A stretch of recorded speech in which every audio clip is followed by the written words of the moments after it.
Okay, we are recording. Want to welcome everyone to the podcast, and I also want to welcome my friends on Instagram. I have the opportunity to interview an incredible leader, really, in the Jewish community and in the broader community. Inna Vernikov, who is a New York City councilwoman in Brooklyn, representing areas of Brooklyn now that contain many Ukrainian immigrants. Inna herself is from the Ukraine. She grew up in Brooklyn as one of three children in a family of Ukrainian immigrants. And she's a small business owner and a practicing lawyer. She's also a board member and a women's committee chair for Americans Against Anti-Semitism and a chair at the Legion of Self-Defense. She was nominated for Jewish Week's 36 Under 36 Award, has gotten a lot of other awards and acknowledgments. I want to get right into it because we're in a crisis moment right now. I thank you so much for giving us of your time. Inna, tell us briefly about your background, when you came to the United States from the Ukraine, and tell us what you're doing now and how you and so many other Ukrainian constituents living in the United States are feeling right now. Thanks so much for having me, Rabbi Wild. Sure, I came to the United States when I was 12 years old from the former Soviet Union. That was Ukraine. By the time I came here, I had my own law practice for about 8 years. And seeing what was going on in our country and our city, I decided to enter public office to make a change, to make a difference. All those titles you just mentioned, I've relinquished because I can't hold them right now. And I've given my practice to my partner pretty much. So I'm not really practicing law at the moment. In terms of the situation in Ukraine, it's a really dark moment in our history right now. President Putin is just going out of his mind. I think trying to conquer as much land as he can. There is a lot of pro-Putin propaganda going around. I think that, a lot of misinformation that's very dangerous right now. People are suffering. People are dying, innocent men, women, and children. I represent a large number of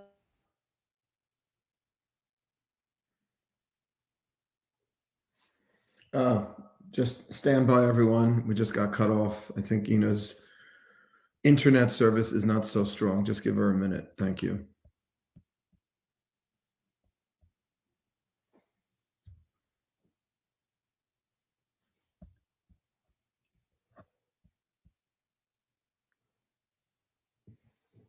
Please stand by.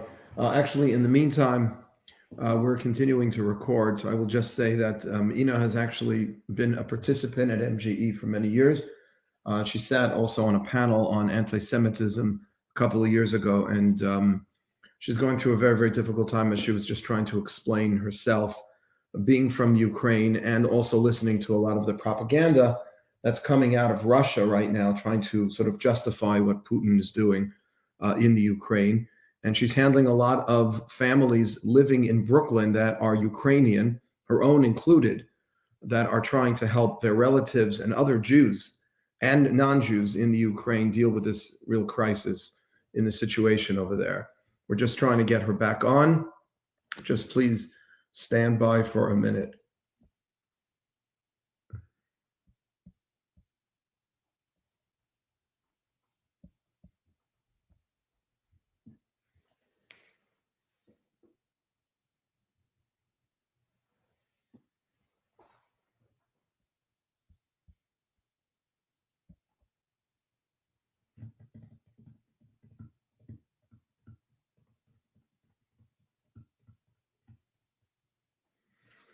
All right.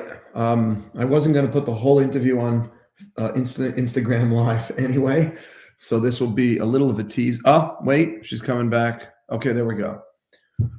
Just where you left off. Can you hear me?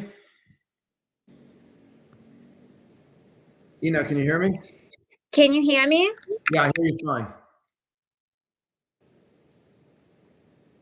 All right, we're back.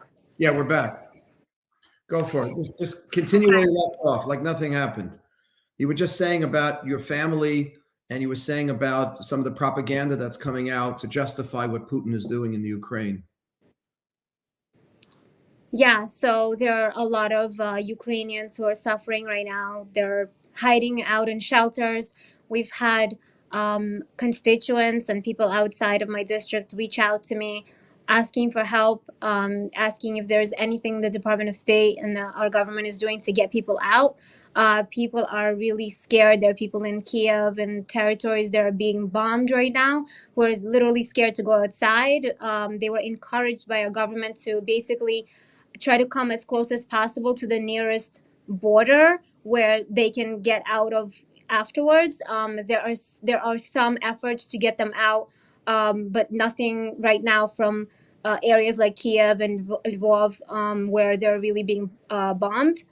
So I'm working with Congresswoman Maliatakis to coordinate efforts and see what we can do to help people. But yeah, it's pretty intense right now, and I just feel horrible. My heart goes out to my constituents who have family in the Ukraine and to all Ukrainians right now. And how's the Jewish community faring? How are the Jews of the Ukraine? There are something like 200,000 Jewish people living in the Ukraine. How are they doing? Yeah, so I still have former classmates in Ukraine and former neighbors of mine that I'm in touch with. One of my former classmates is the director of the Jewish community in Chernovitz. It's the town where I was born and where I lived. It's in Western Ukraine. It's not being bombed right now, but they are very busy resettling refugees from other cities. They have a lot of incoming refugees. So they're very busy with that. They're coordinating with other communities.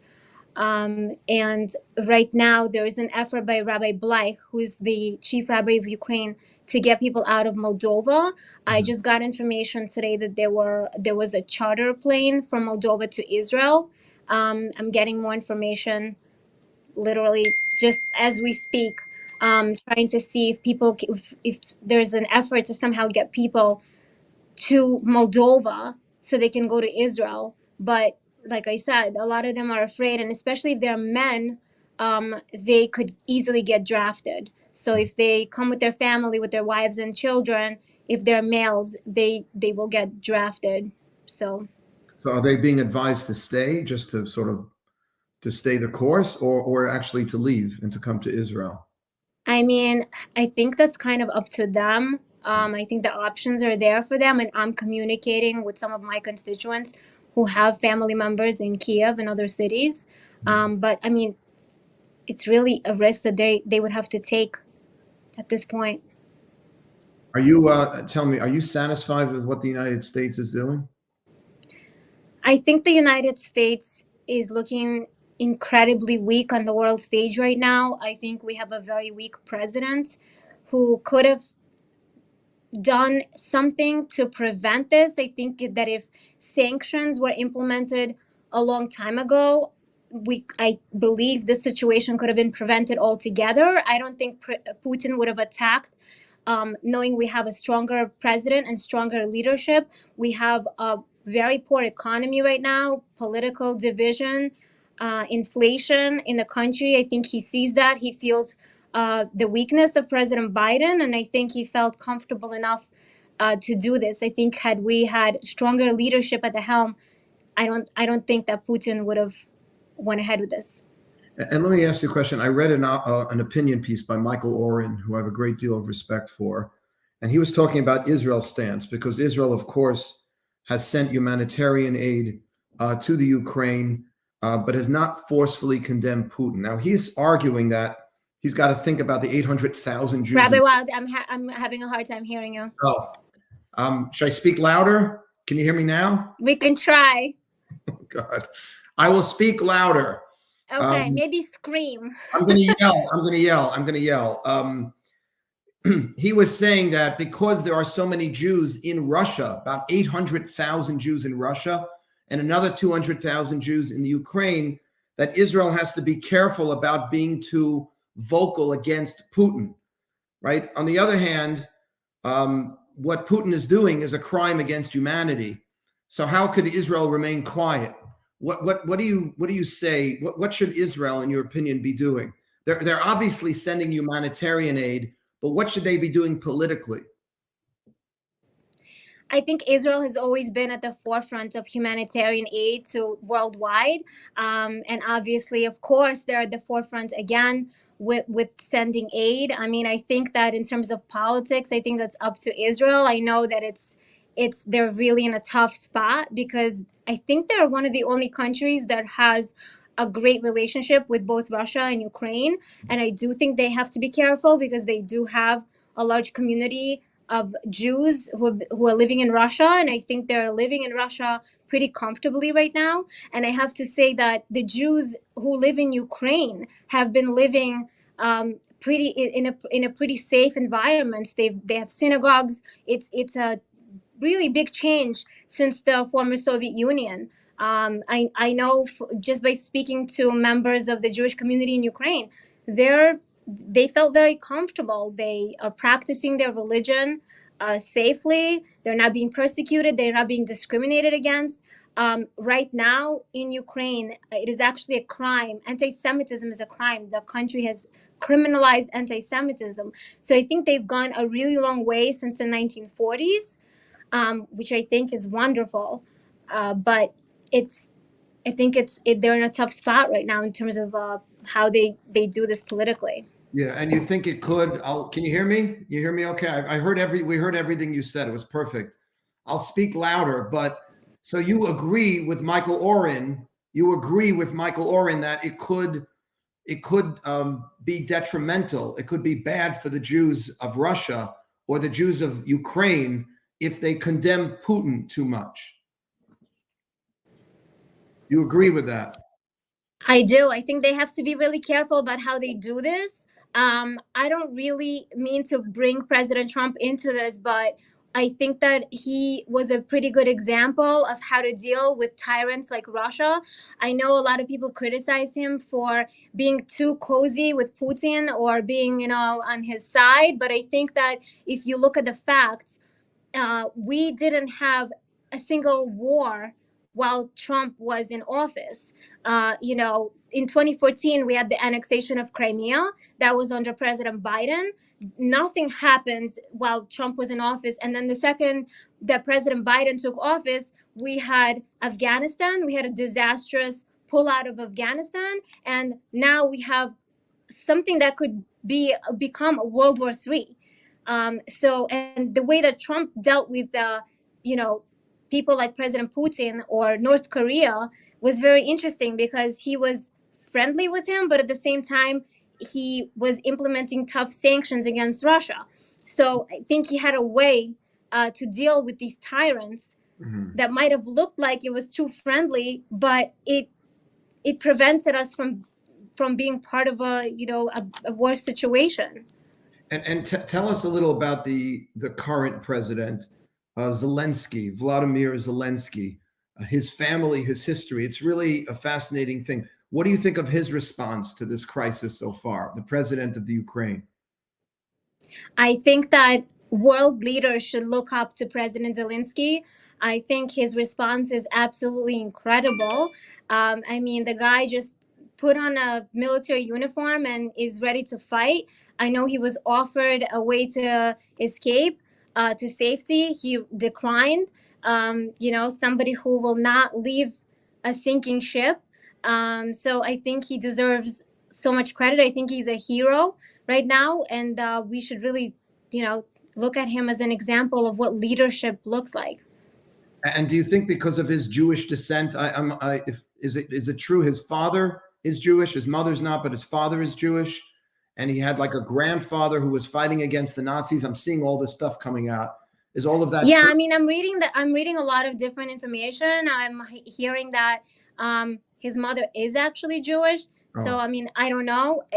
Back in the Soviet Union, it actually went by the father. So in the Soviet Union, if your father was Jewish, you were actually considered Jewish, but like halakhically.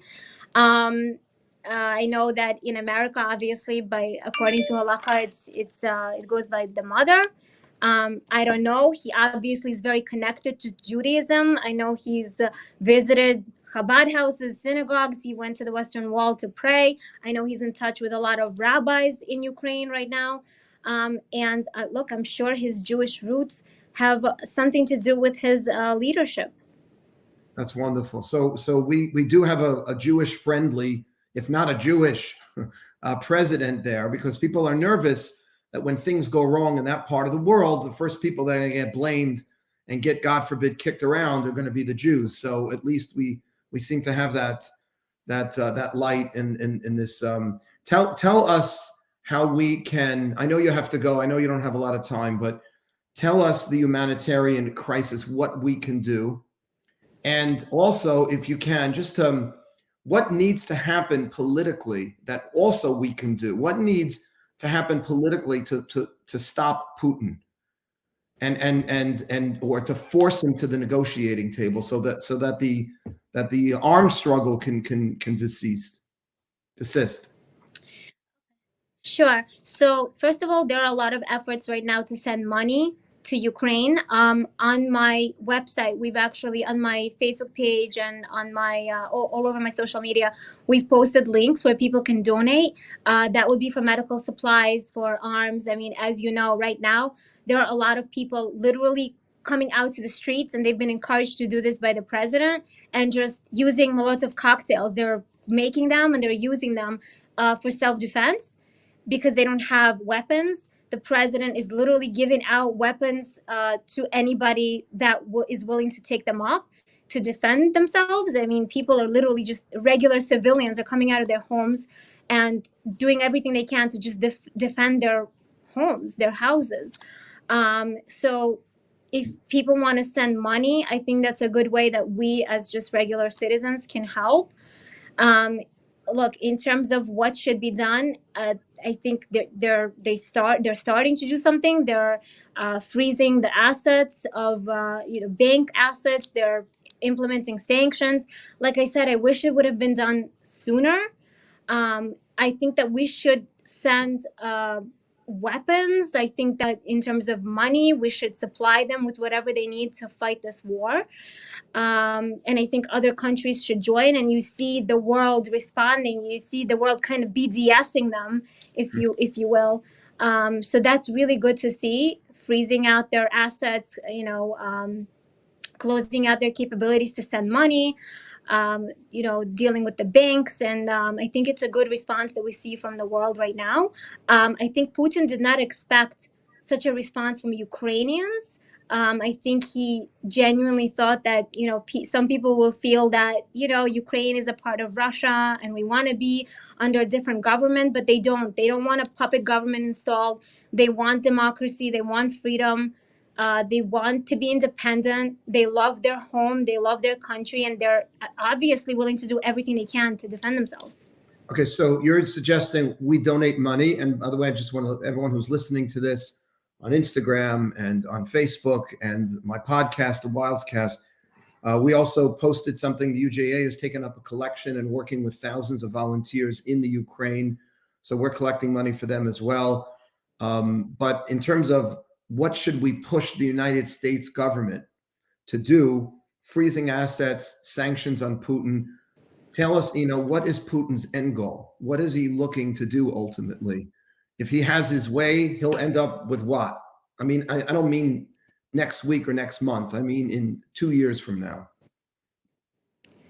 I'm sorry, I couldn't hear well. What is Putin's end goal? Is that your question? Yeah, what is Putin's end goal? What is he hoping for? What is his hoped for outcome down the road? So I'm not in his crazy mind, but it's my opinion that his end goal is to create the Soviet Union. I think he wants power. I think his, he says that he was afraid. Russia had legitimate security concerns that Ukraine was going to join NATO. They were going to attack. There was all this propaganda going around about, Ukraine bombing the kindergarten and Ukraine attacking Donetsk, and it's just, I don't believe any of that. I think it's complete propaganda. I don't think that Russia has any legitimate security concerns, especially when it comes to Ukraine. Ukraine is not even on the list of top, countries who have the strongest military. It's Russia, it's China, it's the United States. It's not Ukraine. And they weren't planning to attack anybody. They just want to live freely and independently and in peace. And so I think that this is kind of an excuse. I think he wants to take over. I think he wants that entire area to be part of Russia. I think he wants to install his own government there, and the people don't want that. Well, that's important for people to hear, because if more people hear that what he's ultimately trying to do is recreate the former Soviet Union, and he's just trying to expand for the sake of power, then obviously the United States and every other Western country needs to put heavy sanctions and freeze his assets and do what we should have been doing all along. Inna, thank you so much for joining. I'm sorry you couldn't hear so well. I was just reiterating what you just said to our listeners. Hashem should bless you with continued success. We should continue to help all of the American Ukrainians that are here, our Jewish brothers and sisters in the Ukraine. Please keep telling us what you think we should do. We trust you. We like to listen to what you have to say. We know you have the best interests of the Jewish people and the constituents that you serve in Brooklyn as a councilwoman. And it's really an honor and a zechut to know you, a merit to know you. You should continue to come to MGE. This is your community too. And you should go from strength to strength. Please continue to inform us about what we should do. And I thank you for this. Thank you very much. Thanks for having me. It's a pleasure. Thank you for your time. I appreciate it.